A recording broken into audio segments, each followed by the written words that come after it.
Ergonomics is the center of every good workplace. Explore how that means more than just your keyboard as experts examine health, safety, and deficiencies on the job. You're listening to Work Factors on Texas A&M Health Talk.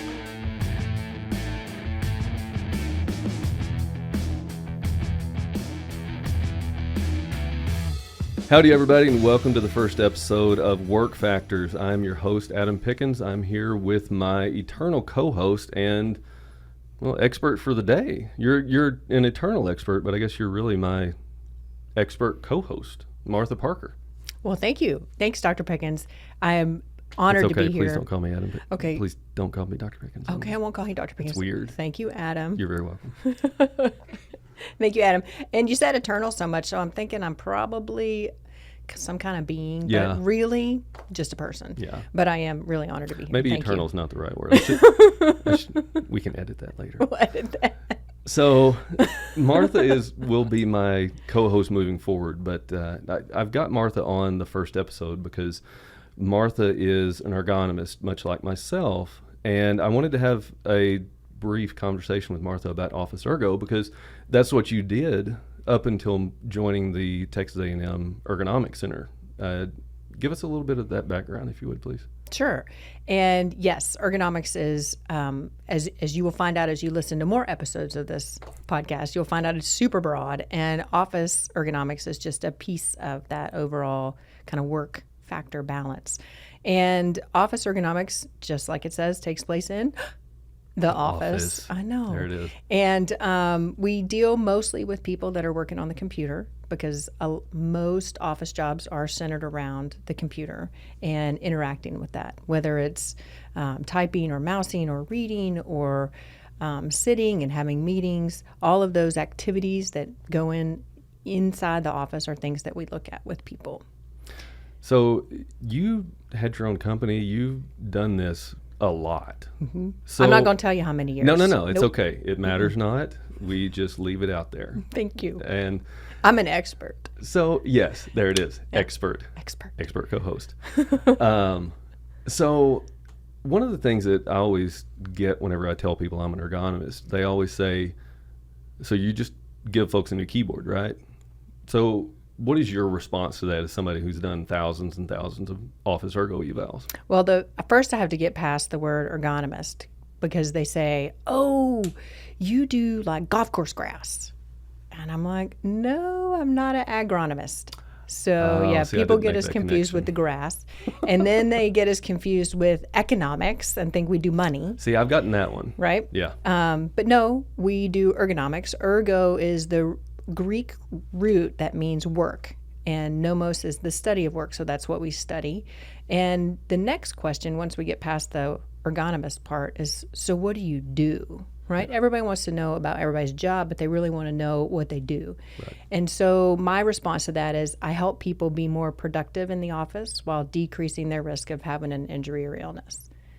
And that's really great because then their next question is, okay, so what do you do? Yeah. So right? How do you go about doing that? How do you do this, yeah. right? Because there's some action it's a verb, right. Doing, right? Yeah, we're so actually what are you doing? Getting something accomplished by doing this. So I talk to people when I go in and perform an ergonomic evaluation, say of someone in their office.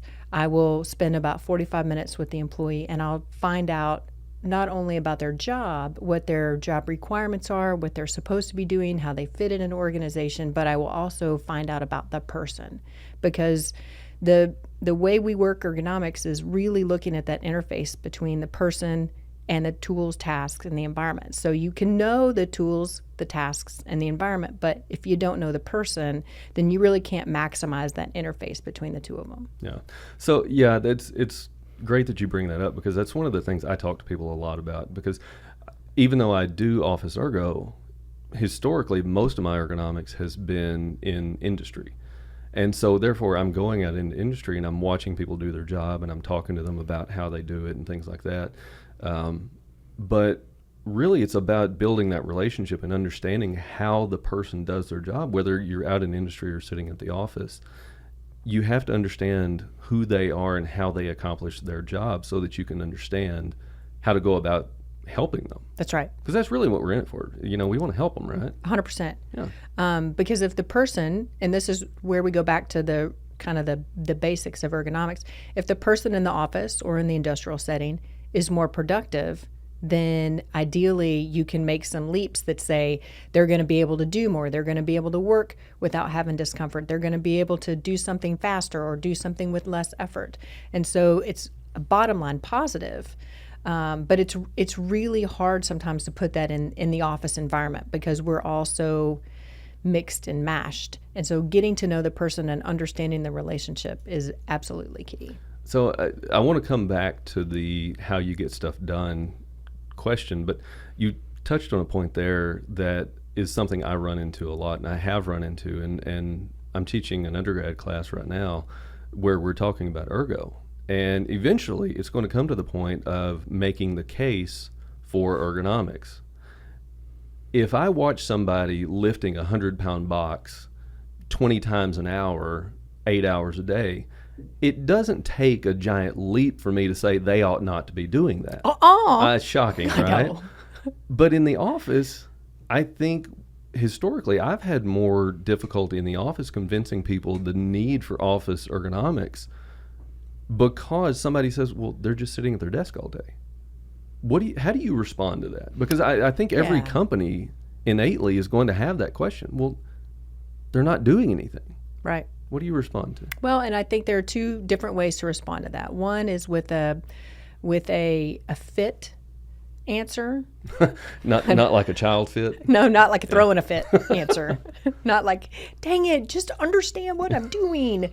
Not that kind of fit, but a physical fit. And also the second thing I would combat the how do we justify office ergonomics is I just lost it and I don't even know what it was. Wow. So I'm going to talk about I'm the sure fit it was thing. spectacular. It was so good. We'll come back to that. Okay. So the fit argument is that if you can fit a person, say, in a better chair for them that actually fits and adjusts to them instead of having to force them to fit to the chair, if you can provide, say, a keyboard that fits their hands better, their finger, or the way that they type, if you can provide a mouse that fits their hand better, that allows them to do something with less pain, those are all fit features. If a person doesn't experience any discomfort because they're comfortable, then you can make the leap that they're going to be more productive because they're not wasting mental and physical energy on being in pain. So if I'm not in pain, I don't have to focus on the pain. I don't have to think about the pain. I just do my job. And so I get a physical, we call that margin. There it is. So you get a little bit of margin. Yes. When you're not in physical pain. I'm sorry, I should have helped you out on that one. I did. Well, you didn't know where I was going. I just didn't see where you're going with it. I'm sorry. Because can't you see? I'm drawing a piece of paper. I know. And then over here is this. I and see I'm it like, clear as a bell now. It's a margin. Yeah. So if you provide something that fits for somebody, physically they get a little bit of margin, but they also don't have to think about being in pain. And so they get a little mental margin. When you get mental margin, then you can do more work differently or better. To make the case for office ergonomics, we talk about fit, which we did. The other one is productivity. There it is. So when you look at office productivity, super hard, really, really difficult That's to like measure. the holy grail. It is the holy grail of Yeah. office ergonomics because think about it. If you're in an office, you do so many things. You multitask, you read email, you go to meetings, you respond to things, you work in Excel, you make some pretty spreadsheets, and then, you are a PowerPoint ranger, right?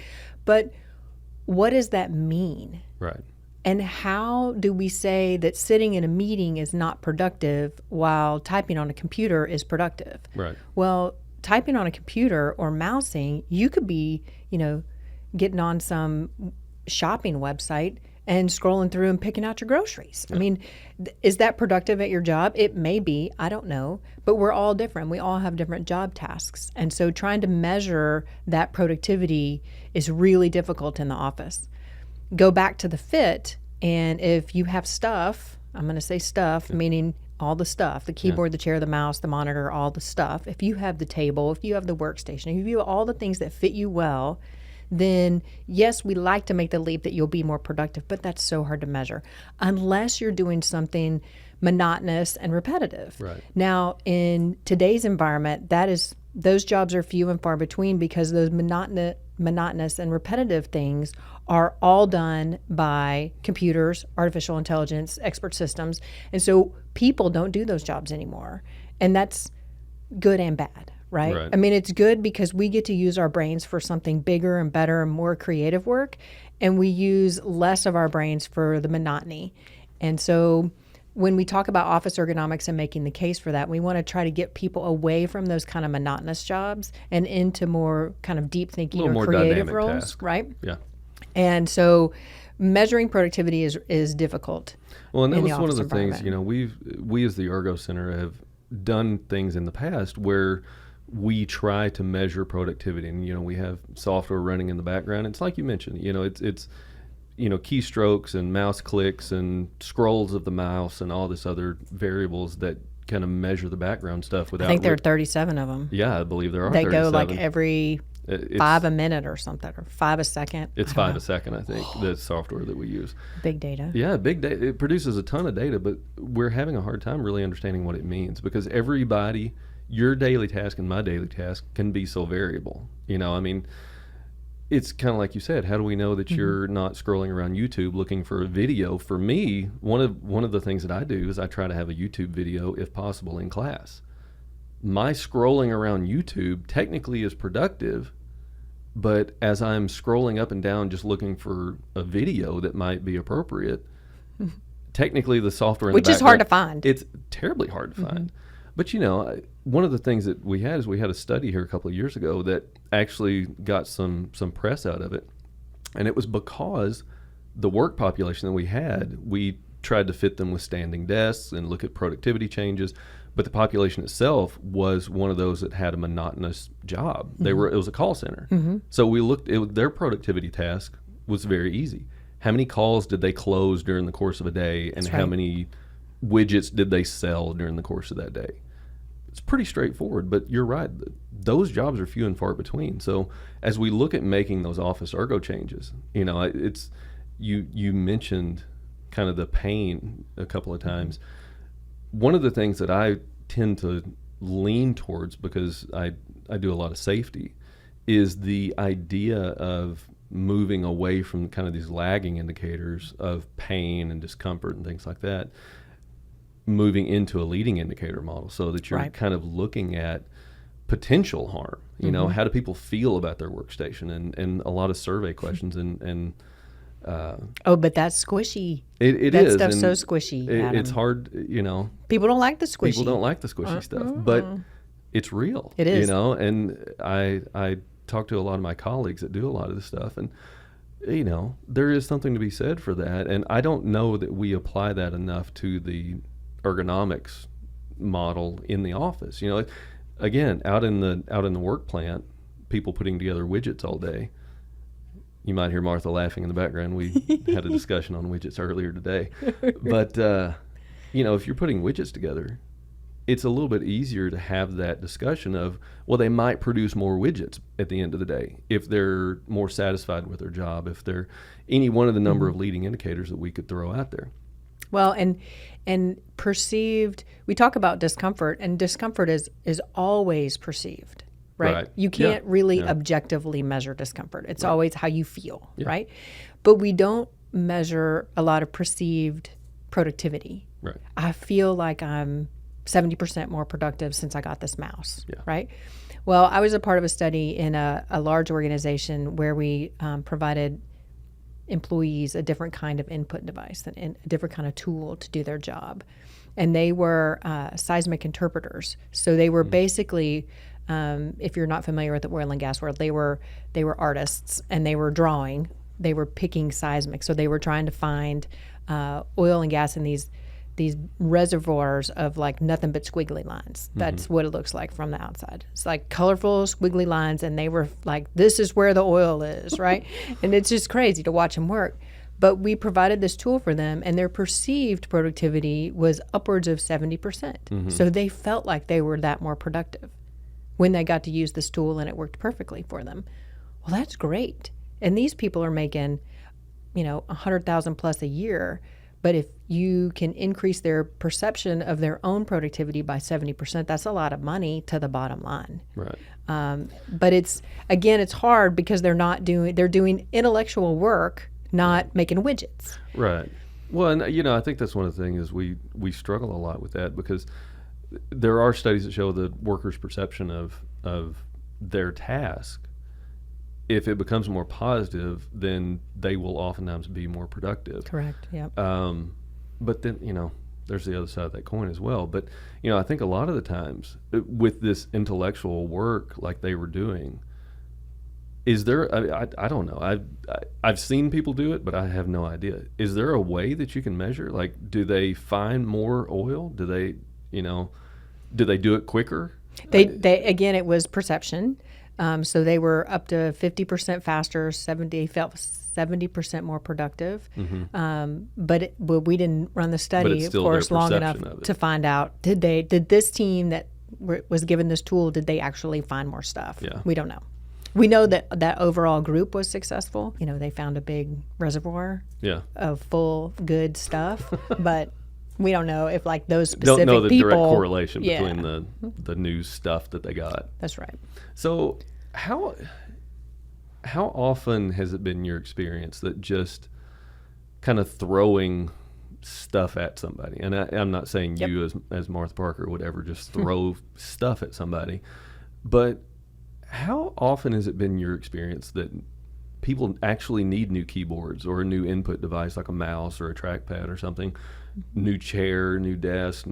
I see the desk that we're sitting at right now. It's got really square edges, and I want to change it in everything that I'm worth, because it's a soft tissue injury waiting to happen. It even looks painful. It does. My eyes really go, does. oh, I know. oh. I'm just sitting here staring at it. But how oftentimes do you need a hardware change, and how oftentimes do you just need to teach people better how to use what they've got? So, and that's a great question, and it's not easily answered. I know. I'm batting 1,000 it's today. so nice if we had yes or no's on this stuff. In your experience, I like to think of it kind of as a continuum. So with companies that are, like you said earlier, kind of reactive, they tend to be the more stuff-oriented companies. Like, I'm just going to throw some stuff at my people, and they will feel better and do better. And so there's that. I'm brought in as a consultant. Please help us find the best stuff, and that's what we do. We do probably 80% stuff, 20% behavior change. Then as the company becomes more mature and starts looking at, okay, we know the stuff is not the end all be all. It's not going to fix the whole problem. We gotta look at work, the tasks, and the environment, not just the tools.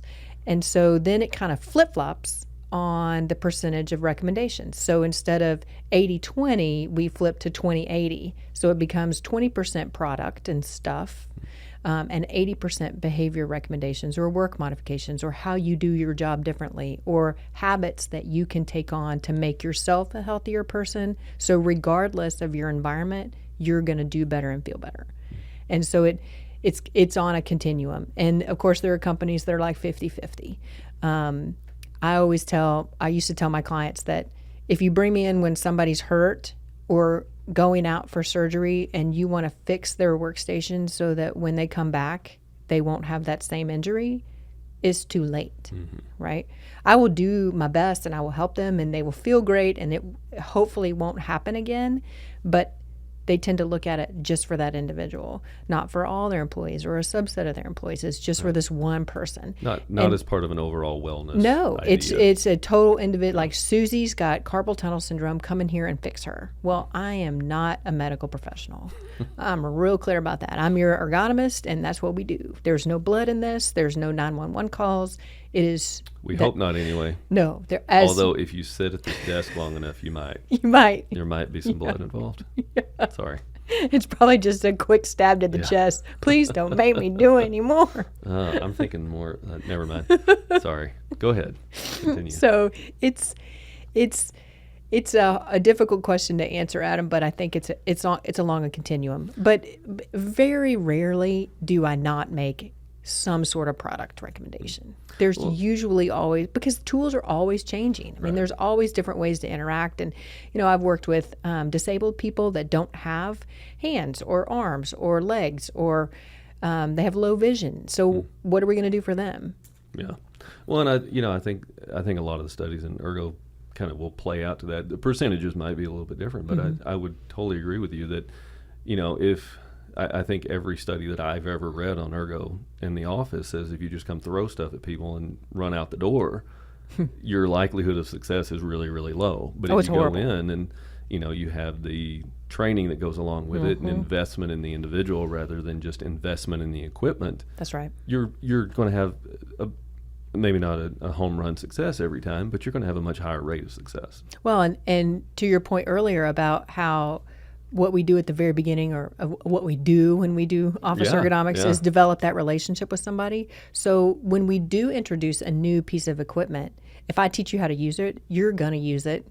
You really are. Yeah. And especially if I stand there and help you understand it and watch you and give you some feedback and some tips, you're going to be much more likely to uptake the use of that piece of equipment, even though it's new and uncomfortable and awkward, than if I just threw it at you and turn around and walk away. And so that developing that relationship is absolutely key. And we can't forget about the person. Right. Well, and I think a lot of what you're saying there kind of plays out in some of the newer studies that we're doing, which we will have on a later podcast with Dr. Mark Benden. You going to call him Dr. Benden? I will call him Dr. Mark Benden right now. Okay. But then we'll see how it plays out later. Just checking. But with, Dr. Benden has been kind of on the forefront of the standing desk and changing from a sit stand to a seated workstation, all this other stuff. And so, I've been on a number of studies with him, and one of the things that we see, kind of what you're talking about to your point, is the adoption phase. That's right. Essentially what we'll call it. We'll put somebody in a new standing desk and we'll watch kind of how frequently they can change, because we have some software that can monitor that. Within the first 6 weeks, man, they love it. Mm-hmm. Up and down all the time. Yeah. I say all the time, but at least 3 or 4 times a day. Yeah, and then they'll average out to about half a time a day. They will change once every 2 days over the course of a few months, and so. There's some intervention methods that have come out of those studies. And so, I think what you're saying is this investment in the people in the office ergo. You've got to invest in more than just the equipment. That's right. Because they're the ones adopting it. You as the consultant ergonomist may come in and say, here's what you got to do. And oh yeah, by the way, tomorrow I'm out of here. Right. And so it goes back to a lot of the tenets of good safety models and good ergo programs.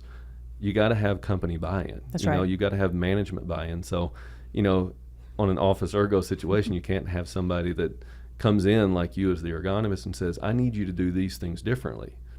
And I need you to use this equipment because it'll help you feel better and it will ease this pain or ease this potential for future injury on you.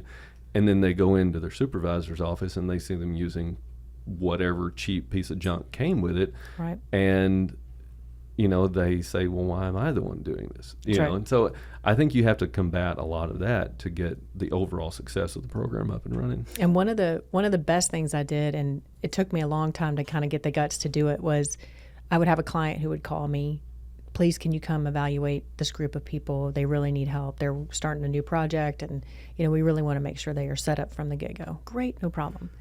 And I would put it in my contracts that you actually had to do what I said. Like, wow. you had to make an honest effort to buy different pieces of equipment if I recommended it, and if I could do a good, better, best approach or something along that for budgetary purposes. But if you were calling me in just to write a report and do an evaluation for employees so that you could say it was done, I didn't do that. Right. I made that company commit to following through with my action plan. This is the first time I've ever heard anybody actually doing that in a contract. It was great. And so there were companies that said, well, no, I don't. And I was like, then I'm not your ergonomist. Thank you. Go somewhere else. They just wanted a box to be checked. They did. They wanted a box to be checked. Like, they did their best as company A to service this employee who is having problems, or this group of employees. Look what we did. We're so great. And I said, no, I'm not going to work for you.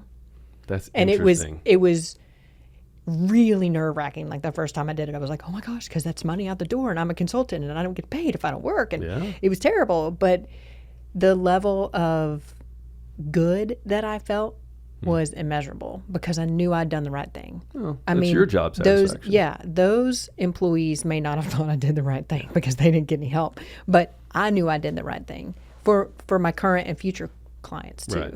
because I was making my reputation better instead of degrading it by coming in and just throwing equipment at somebody or not following up or not having the company support my recommendations. Well, and I think this is an interesting point to kind of sum up here. I think one of the things that we as ergonomists, I don't want to say get a bad rap for, but I think sometimes people think ergonomists just want to come in and buy new equipment and run out the door. Yeah.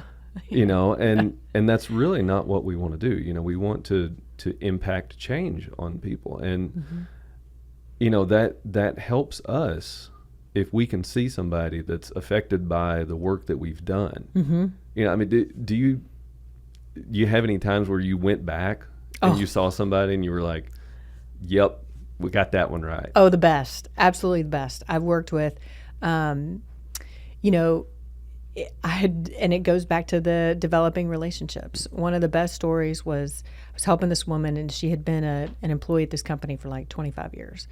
And her husband had retired, and so he was at home and kind of driving her crazy. And so she was using work as an escape to kind of get away from him. All right. And so she would come to work, but she would overwork and wouldn't take breaks and wouldn't do all the stuff. And so I made her put it on her calendar that every day at 10 o'clock, she took a 10-minute walk, and every day at 2:15, she took a 15-minute walk. And it didn't matter where she went, but it was like a standing appointment on her calendar.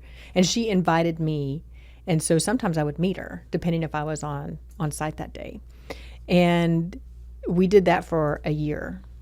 But because I had met her so many times just walking around, her daughter had just started driving. She was 15 and a half, I think. So she was practicing her driving skills.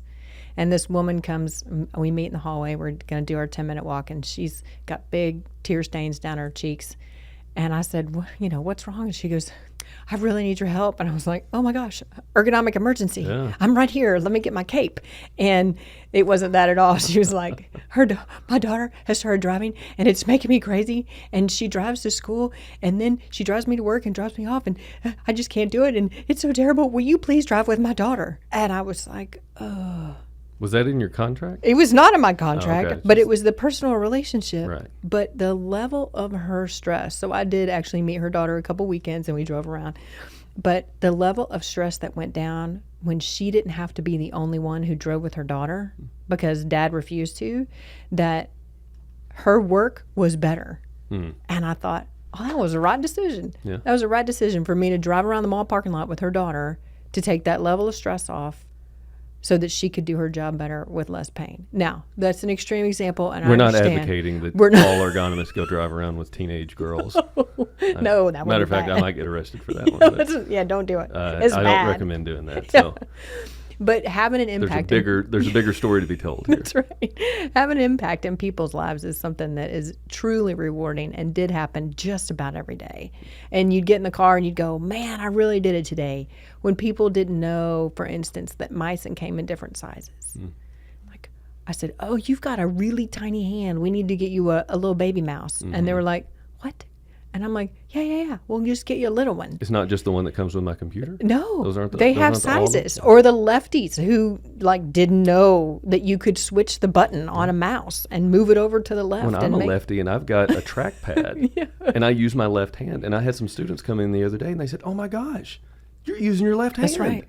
I said, yeah. It's life-changing. It's life-changing. And it's little pieces of life changing, but if you add enough of those pieces up, then you do change somebody's life for the better, and it's really good to be a part of. Well, and that's what I always tell the students is, as an ergonomist or a safety professional, you're selling something innately. 100%. You're selling everybody's. It's not just ergonomists or safety professionals. It's everybody. That's Everybody's true. selling something. They're selling their time. They're selling their knowledge. They're selling their expertise. Yeah. They're selling a product or a widget or an experience. Well, and that's and that's just it. And in this world of office ergo, I think a lot of the times, I think my saying applies.